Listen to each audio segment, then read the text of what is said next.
आपला सराव संच चालू आहे 2.2. त्यातलं आपलं 2 गणित झाले होते. आता तिसरं गणित वाचा. तिसरा प्रश्न वाचा. तिसरं गणित वाचा.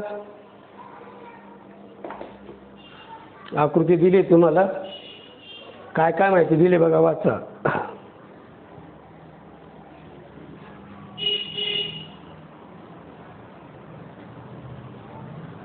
बघा, त्रिकोण पी क्यू आर मध्ये पी एस ही मध्यगा आहे. पी एस ही मध्यगा आहे, याचा अर्थ एस हा काय झाला, क्यू आरचा मध्यबिंदू. पी टी लंब क्यू आर दिला आहे तुम्हाला. तर या 2 गोष्टी सिद्ध करायच्या आहे. पहिले दिलं आहे सिद्ध करायचे आहे. पी आरचा वर्ग बरोबर पी एस वर्ग अधिक क्यू आर गुणिले एस टी अधिक क्यू आर छेद 2चा वर्ग. तर पहिलं सिद्ध करू आपण. समजा बघा, छोटा त्रिकोण बघा दिसतो का.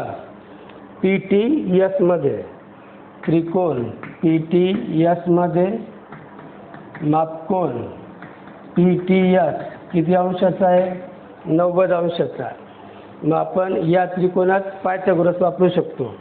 काटकोन आहे हा, काय राहील त्याचा कर्ण. म्हणून पायथागोरसनुसार पायथागोरसच्या प्रमेयानुसार पी एसचा वर्ग बरोबर पी टीचा वर्ग अधिक टी एसचा वर्ग. विधान 1. आता जे सिद्ध करायचं आहे त्याच्याकडे बघा. पहिलं पी आरचा वर्ग म्हणजे हा यायला पाहिजे. याचा वर्ग यायचा असेल तर असा काटकोन त्रिकोण घ्यावा लागेल. एवढा ही बाजू विसरून जा. दिसतं तुम्हाला, हा काटकोन त्रिकोण घ्यावा लागेल. मग बघा, आता त्रिकोण पी टी आर मध्ये मापकोन पी टी आर किती अंशाचा आहे, 90. व पायथागोरस वापरा. त्याच्यात कर्णाचा वर्ग म्हणजे कोणाचा वर्ग, पी आरचा वर्ग बरोबर पी टीचा वर्ग अधिक टी आरचा वर्ग. कोणानुसार, पायथागोरसच्या प्रमेयानुसार. झालं. मग बघा, आता पी आरचा वर्ग बरोबर पी टीचा वर्ग अधिक टी आर कशी लिहू शकतो मी. टी आर म्हणजे टी एस अधिक एस आर. बरोबर. टी आरच्या ऐवजी आपण या 2 बाजूंच्या वर्गांची बेरीज लिहू शकतो. म्हणजे टी एस अधिक एस आर कंसाचा वर्ग. पी आरचा वर्ग बरोबर पी टीचा वर्ग अधिक, इथं सूत्र वापरावं लागेल, ए अधिक बी कंसाचा वर्ग. मग काय सूत्र पाठ आहे तुमचं, ए अधिक बी कंसाचा वर्ग बरोबर ए वर्ग अधिक 2ab अधिक बीचा वर्ग. मग पहिल्या पदाचा वर्ग अधिक 2 गुणिले पहिलं पद गुणिले दुसरं पद अधिक दुसऱ्याचा वर्ग. मग पी आरचा वर्ग बरोबर इथे बघा दिसतंय का, पी टी वर्ग अधिक टी एस वर्ग, पी टी वर्ग अधिक टी एस वर्ग. एवढ्याच्या ऐवजी काय लिहू शकतो आपण, पी एसचा वर्ग. मी इथं लिहू आपण पी एसचा वर्ग. झालं. कशावरून, विधान 1 वरून. आता जे सिद्ध करायचं आहे त्याच्याकडे पाहायचं असतं, जे आलंय त्याच्याकडे पण पाहायचं. मला असं जाणवतंय बघा, इथं एस टी म्हणजे टी एस जशाच्या तसं आहे. एस आर आला आहे, इथं काय दिलं आहे, क्यू आर. मग मी असं लिहू शकतो बघा, टी एस गुणिले 2 राहिला 2 गुणिले टी एस गुणिले 2 एस आर. मी काय सांगितलं तुम्हाला, एस हा क्यू आरचा मध्यबिंदू आहे, त्यांनीच दिला आहे. पी एस ही काय आहे, मध्य काय. याचा अर्थ एस हा क्यू आरचा मध्यबिंदू म्हणजे याचा अर्थ एस आरची लांबी पूर्ण क्यू आरच्या निम्मे राहील. म्हणजे असं एस आरच्या ऐवजी काय लिहू शकतो मी, क्यू आर छेद 2 कंसाचा वर्ग अधिक पुन्हा एस आर आला बरोबर, म्हणजे क्यू आर छेद 2 कंसाचा वर्ग. इथं वर्ग नाही म्हणून मी कट केला तो. मग पी आरचा वर्ग बरोबर पी एस वर्ग अधिक टी एस गुणिले 2 2 कॅन्सल, काय येईल, क्यू आर अधिक पुढे क्यू आर छेद 2 कंसाचा वर्ग. याला चांगलं लिहून घेऊ आपण, पी एसचा वर्ग अधिक पहिले क्यू आर लिहिले तुम्ही, क्यू आर टी एस म्हणजेच काय, एस टी अधिक क्यू आर छेद 2 कंसाचा वर्ग. सिद्ध झालं बघा. सापडलं तुम्हाला. पहिली सिद्धता झाली ती. आत्ता व्यवस्थित ऑब्झर्व करा. तशीच दुसरी राहील बघा.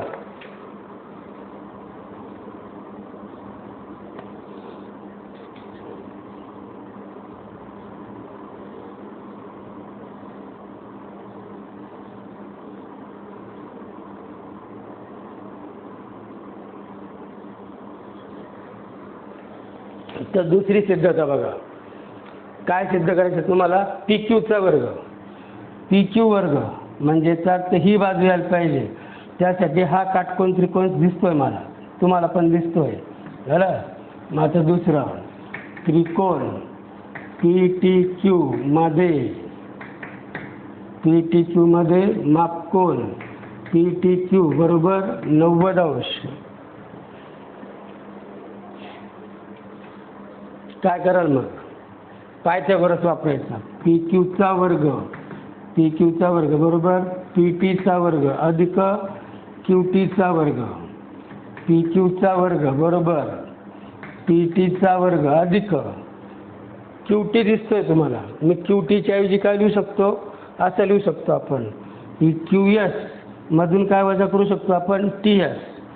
क्यू एस मधून टी एस गेला काय उरेल? Q T. असं का बरं करायचं? कारण जे सिद्ध करायचं त्याच्यात काय दिलेलं आहे? क्यू आर आणि टी एस दिला आहे. मग याला क्यू टीच्या ऐवजी मी असं लिहू शकतो क्यू एस वजा टी एस कंसाचा वर्ग. मग पी क्यूचा वर्ग बरोबर पी टीचा वर्ग. इथं आता सूत्र वापरावं लागेल. ए वजा बी कंसाचा वर्ग. येते तुम्हाला सूत्र ए वर्ग वजा 2ab अधिक बीचा वर्ग. मग कसं लिहाल? पहिल्या पदाचा वर्ग वजा 2 गुणिले पहिलं पद गुणिले दुसरं पद अधिक दुसऱ्याचा वर्ग. पुढे कसं लिहाल बघा. पी क्यूचा वर्ग बरोबर पी टीचा वर्ग अधिक हा टी एस जवळ घेऊ. टी एसचा वर्ग हे दोघं जवळ घेतले अधिक क्यू एस वर्ग वजा 2 क्यू एस गुणिले टी एस. पी क्यूचा वर्ग या दोघांची किंमत माहिती आपल्याला बघा. पी टी वर्ग अधिक टी एस वर्ग म्हणजे काय? पी एस वर्ग अधिक हा क्यू एस. एस हा काय? क्यू आरचा मध्यबिंदू म्हणजे क्यू एसची लांबी क्यू आरच्या निम्मे येईल. याच्याऐवजी आपण असं लिहू शकतो क्यू आर छेद 2 कंसाचा वर्ग 2 पुन्हा क्यू एस आला. क्यू एस म्हणजे क्यू आरच्या निम्मे. क्यू आर छेद 2 गुणिले काय आहे? T S. 2 2 कॅन्सल. शेवटची स्टेप पी क्यू वर्ग बरोबर पी एस वर्ग हा लिहिला मी पहिले वजा पुढे क्यू आर गुणिले टी एस अधिक काय? क्यू आर छेद 2 कंसाचा वर्ग. बघा तेच आहे का? एस टी म्हणजेच टी एस असतो. व्यवस्थित बघा ते सिद्धता.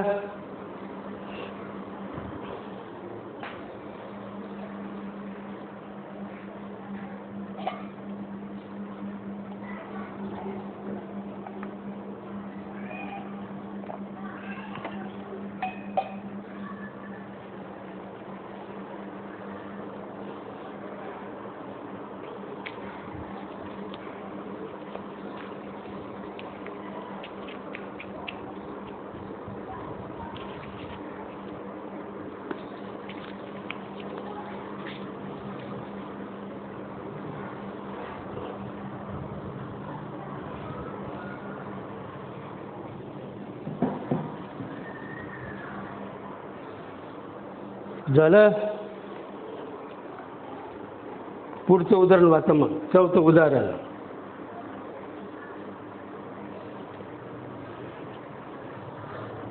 वाचलं चौथं गणित. तुम्हाला त्रिकोण दिला आहे ए बी सी आणि ए एम ही मध्यगा आहे. म्हणजे असा ए बी सी आणि ए एम ही काय आहे? मध्यगा आहे. म्हणजे बी एम जेवढा राहील तेवढाच एम सी राहील. काय काय दिलं तुम्हाला? ए बी वर्ग अधिक ए सी वर्ग बरोबर 290. ए बी वर्ग अधिक AC वर्ग बरोबर 290. AM दिला आहे तुम्हाला 8. पुस्तक आहे तुमच्याकडे, वाचा व्यवस्थित. AM 8 हे BC काढायचं आपल्याला, BC काढायचं आहे. मी सांगितलं तुम्हाला, जर मध्यगा दिलेली असेल तर तुमच्या समोर किंवा तुम्हाला काय आठवायला पाहिजे, अपोलोनियसचा सिद्धांत आठवायला पाहिजे. याच्यात अपोलोनियसचा सिद्धांत वापरू आपण.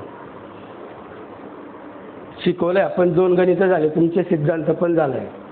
मग असं त्रिकोण ABC मध्ये AM ही मध्यगा म्हणून कोणानुसार, अपोलोनियसच्या सिद्धांतानुसार किंवा प्रमेयानुसार. प्रमेय वापरता यायला लागलं तुम्हाला. तर ही मध्यगा अशी बरोबर, ए पासून सुरुवात झाली म्हणजे AB वर्ग अधिक AC वर्ग लिहावा लागतो. ABचा वर्ग अधिक ACचा वर्ग बरोबर 2. मध्यगेचा वर्ग अधिक 2 BMचा वर्ग, 2 AM वर्ग अधिक 2 BM वर्ग. BMच्या ऐवजी MC लिहिला तरी काही बदलत नाही उत्तर. मी ऑलरेडी दिले आपल्याला. AB वर्ग अधिक AC वर्ग किती, 290. 2 AM वर्ग, AM दिला आहे 8चा वर्ग, 2 BM वर्ग काढायचा आहे. 290 2 गुणिले 8चा वर्ग किती येतो, 64.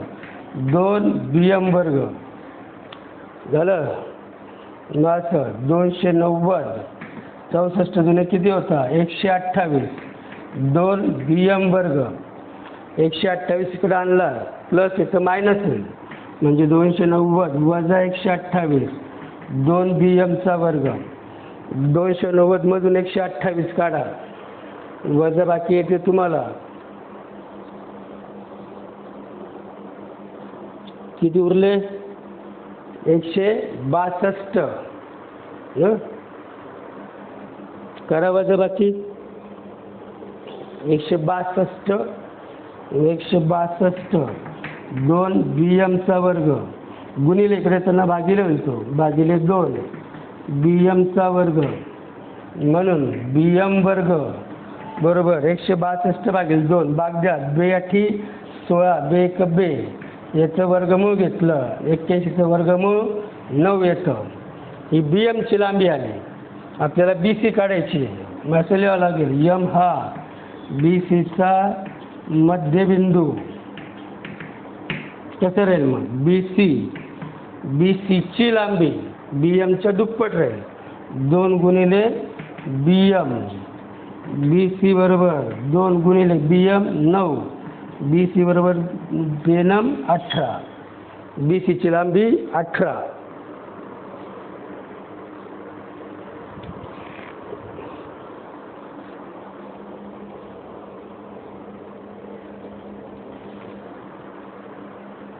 हे तुम्हाला सेंटीमीटरमध्ये दिले. ती पण कशात येईल, सेंटीमीटर. हे पण सेंटीमीटर. बघा व्यवस्थित, ऑब्झर्व करा सगळ्या स्टेप्स.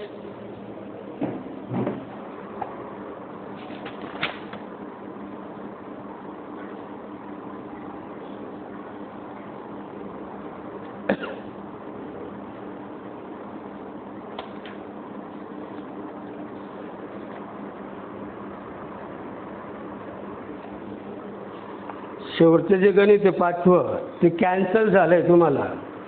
मग आपलं इथं हे सराव संच संपला आपला. 2.2 होता. आता प्रॅक्टिस सेट असेल, प्रॉब्लेम सेट 2 सॉल्व करायचा आपल्याला.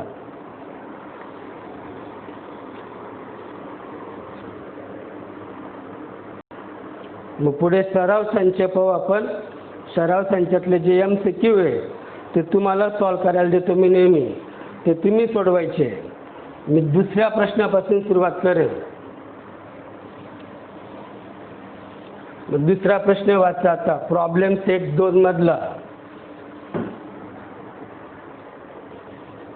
प्रश्न संच 2 मधला दुसरा प्रश्न. पहिला MCQचा आहे तो तुम्ही सॉल्व करायचा आहे. दुसरा प्रश्न काय मग?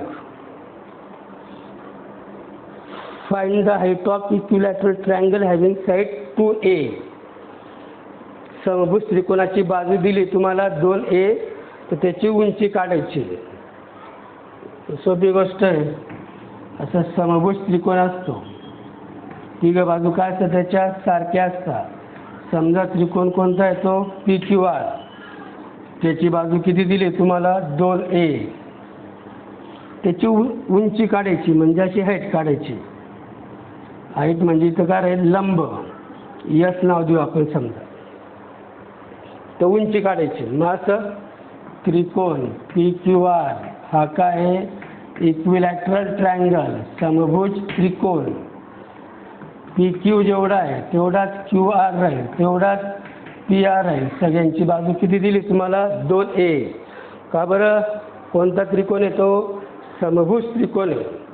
समभुज त्रिकोणाची प्रत्येक बाजू सारखीच असते. अजून महत्त्वाचं, त्रिकोण बघा, आता एवढा त्रिकोण विचार करा. PSQ मध्ये मापकोन PSQ लंब आहे तिथं, म्हणजे किती अंश राहिला? 90 अंशाचा. समभुज त्रिकोणाचा प्रत्येक कोण 60 अंशाचा असतो, म्हणजे हा कितीचा येईल? 60 अंशाचा. मापकोन PQS बरोबर 60. तर त्रिकोणाच्या तिन्ही कोणांच्या मापांची बेरीज किती असते? 180 बरोबर. मग एक 90चा एक 60चा, तर तिसरा आपोआप कितीचा येईल? 30चा. म्हणजे हा जो कोण राहील या त्रिकोणात हा कितीचा राहील? 30 अंशाचा. म्हणून कोण QPS बरोबर 30 अंश. उरलेला कोण लिहायचा? Remaining angle. बघा तिघं कोणांची बेरीज 180, 30 आणि 60, 90 आणि 90 180. म्हणजे हा जो त्रिकोण झाला कोणता? PSQ हा काय झाला? 30, 60, 90 अंश मापाचा त्रिकोण. म्हणजे जेव्हा मी असं लिहितोय 30, 60, 90 अंश मापाचा त्रिकोण, तर हुशार पोराला लगेच कळतं की इथं कोणतं प्रमेय वापरावं लागेल? 30, 60, 90 अंशाचा प्रमेय वापरावं लागेल. तर आपल्याला काढायची काय? उंची. उंची म्हणजे काय काढायची?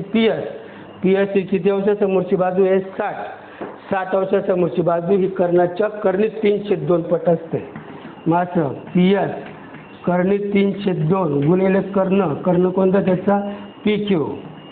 कारण 60 अंश कोणासमोरील बाजू, मग PS कर्णित 3/2 गुणिले PQ दिलाय तुम्हाला 2 आहे. 2 2 कॅन्सल, म्हणजे PQ बरोबर कर्णित 3 गुणिले A. बघा म्हणजे याचा अर्थ असा, त्रिकोणाची उंची हाईट ऑफ ट्रायंगल कर्णित 3 गुणिले A.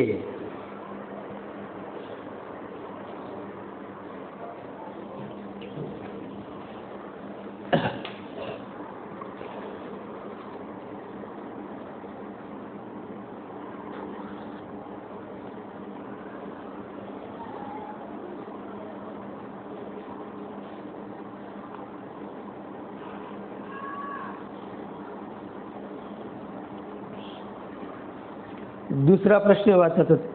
तिसरा म्हणजे प्रश्न दुसऱ्यातलं दुसरं गणित वाचा.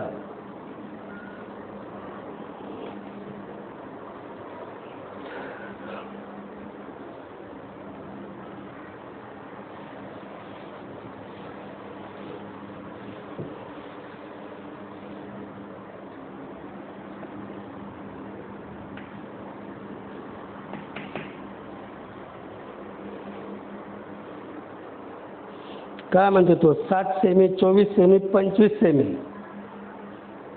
7 सेंटीमीटर, 24 सेंटीमीटर आणि 25 सेंटीमीटर या बाजूंनी काटकोन त्रिकोण तयार होईल का? Do the sides 7 cm, 24 cm and 25 cm form the right angle triangle. तर सोपी गोष्ट आहे. पायथागोरसच्या सिद्धांताच्या व्यत्यासानुसार जर मोठ्या बाजूचा वर्ग हा उरलेल्या दोन बाजूंच्या वर्गांच्या बेरजे इतका असेल तर तो काय असतो? काटकोन त्रिकोण असतो. मग असं सर्वात मोठी बाजू कोणती आहे? 25. 25चा वर्ग किती येतो? 625. लहान बाजूंच्या वर्गांची बेरीज करायची. 7चा वर्ग अधिक 24चा वर्ग. 7चा वर्ग 49. 24चा 576. बेरीज करा. किती येईल ती? 625. दोघं कसे आले? सारखे. म्हणजे असं 7चा वर्ग अधिक 24चा वर्ग बरोबर काय? 25चा वर्ग. म्हणजे मोठ्या बाजूच्या वर्गाची बेरीज वर्ग हा इतर दोन बाजूंच्या वर्गांच्या बेरजे इतका आहे. म्हणून तो काय आहे? काटकोन त्रिकोण आहे. त्याला जावं लागेल तुम्हाला पागोप्र व्यत्यासानुसार. पायथागोरसच्या प्रमेयाच्या व्यत्यासानुसार हा काटकोन त्रिकोण आहे.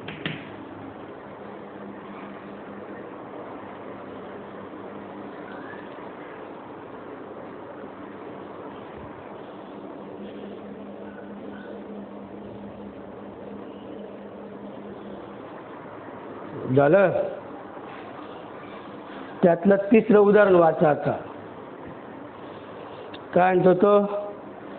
आयत दिलाय तुम्हाला, त्याच्या बाजू 11 सेंटीमीटर आणि 60 सेंटीमीटर, तर कर्ण काढायचा आहे. सोपी गोष्ट आहे.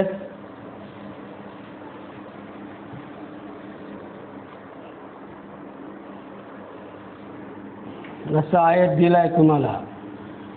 आयताचा प्रत्येक कोन किती अंशाचा असतो? 90 अंशाचा. कर्ण काढायचा आहे. ही बाजू 11 सेंटीमीटर आणि ही 60 सेंटीमीटर. ए बी सी आणि डी काय काढायचं तुम्हाला? कर्ण काढायचा आहे. सोपं गणित येते. काय वापरावं लागेल आपल्याला? वापस पायथागोरसचं प्रमेय वापरावं लागेल. मग कसं लिहायला तर बघा, चौकोन ए बी सी डी हा काय आहे? आयत आहे. ए बी बरोबर दिली आहे 11 सेंटीमीटर, बी सी दिली आहे 60 सेंटीमीटर. ए सी काढायचा आहे तुम्हाला. मग असं मापकोन ए, मापकोन बी, मापकोन सी, मापकोन डी. आयताचा प्रत्येक कोन किती अंशाचा असतो? 90 अंशाचा असतो. मग काटकोन त्रिकोण घ्यायचा ए बी सी मध्ये. बघा, त्रिकोण ए बी सी मध्ये मापकोन बी किती अंशाचा? 90. जेव्हा जेव्हा तुम्ही पायथागोरस वापराल तुम्हाला कोणता कोन 90चा आहे तो लिहावा लागतो. मग या त्रिकोणात असा काटकोन त्रिकोण कर्णाचा वर्ग ए सीचा वर्ग बरोबर ए बीचा वर्ग अधिक बी सीचा वर्ग. का बरं? पागोप्रनुसार. ए सीचा वर्ग तर काढायचा आहे. ए बी 11चा वर्ग हा 60चा वर्ग. ए सीचा वर्ग 121 अधिक 3600. 6चा वर्ग 36. 1 0 तर 2 द्यायचे असतात.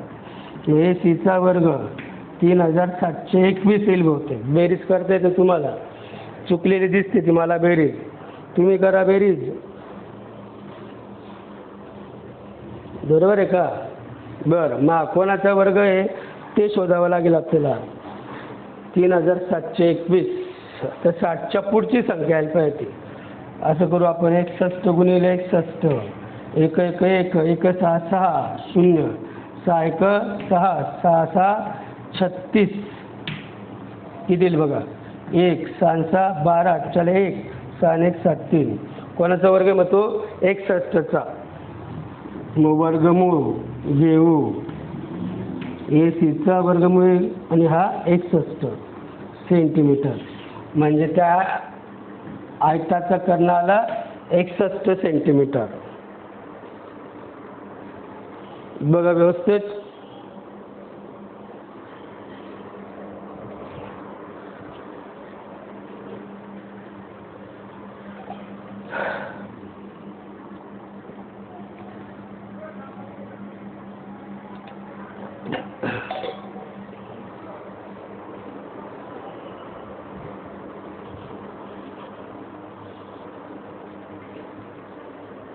झालं.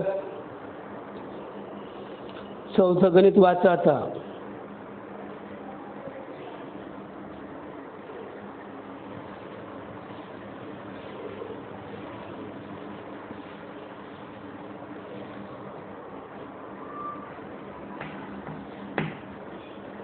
वाचा सगळ्यांनी.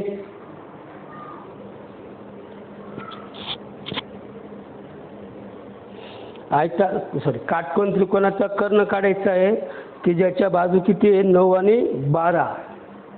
सोपं आहे मग ते. असा हा काटकोन त्रिकोण घेऊ. समजा आपण ABC. एक बाजू दिली 9 सेमी, दुसरी दिली 12 सेमी. कर्ण काढायचा आहे. मग काय वापराल तुम्ही? तो वापस आला असेल तुमच्या लक्षात, पायथागोरसचा सिद्धांत वापरावा लागेल. मग लिहिताना कसं लिहायचं? त्रिकोण ABC मध्ये मापकोन B 90 अंश, AB 9 सेंटीमीटर, BC 12 सेंटीमीटर काढायची. काय तुम्हाला? कर्ण. कर्ण कोणता असतो? काटकोनासमोरची बाजू म्हणजे काय असतो? कर्ण असतो. काय वापरावं लागेल तुम्हाला? पायथागोरसचा प्रमेय. कर्णचा वर्ग बरोबर एक बाजू वर्ग अधिक दुसऱ्या बाजूचा वर्ग, ACचा वर्ग बरोबर AB वर्ग अधिक BC वर्ग. कारण पाठ होऊन गेलं तुमचं पागोप्रनुसार, पायथागोरसच्या प्रमेयानुसार. झालं. किमती टाकायच्या त्याच्यात. आता ACचा वर्ग काढायचा आहे तुम्हाला. AC वर्ग काढायचा. AB नावाचा वर्ग अधिक 12चा वर्ग. ACचा वर्ग नावाचा वर्ग 81, 12चा 144. बेरीज करा तुम्ही. या वयात बेरीज येते तुम्हाला करता. 1 आणि 4 5, 8 आणि 4 12, 2 आजच्याला म्हणजे 225.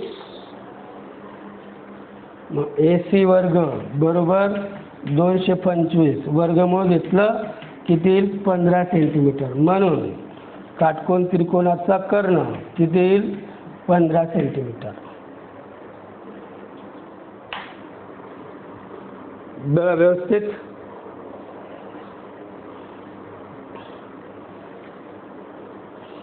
आपले प्रॉब्लेम सेटमधले 3 प्रश्न झाले.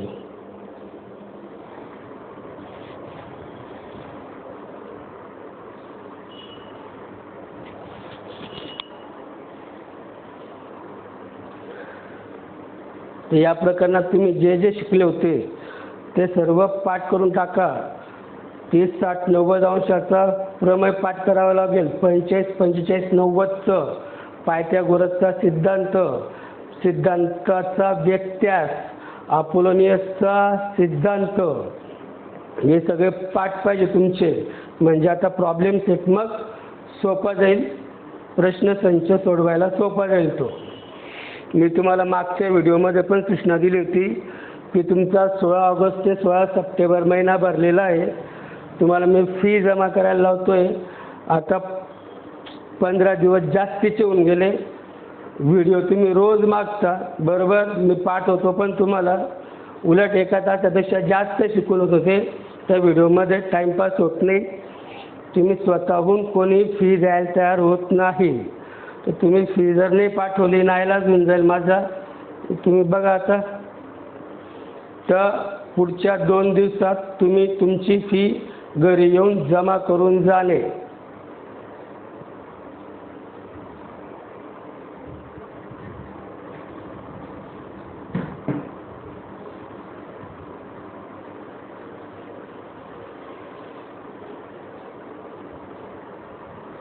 पुढचे जे गणित जमतील तुम्हाला ते सोडवण्याचा प्रयत्न करायचा. मी सोडवूनच देईल पण स्वतः पण प्रयत्न करा.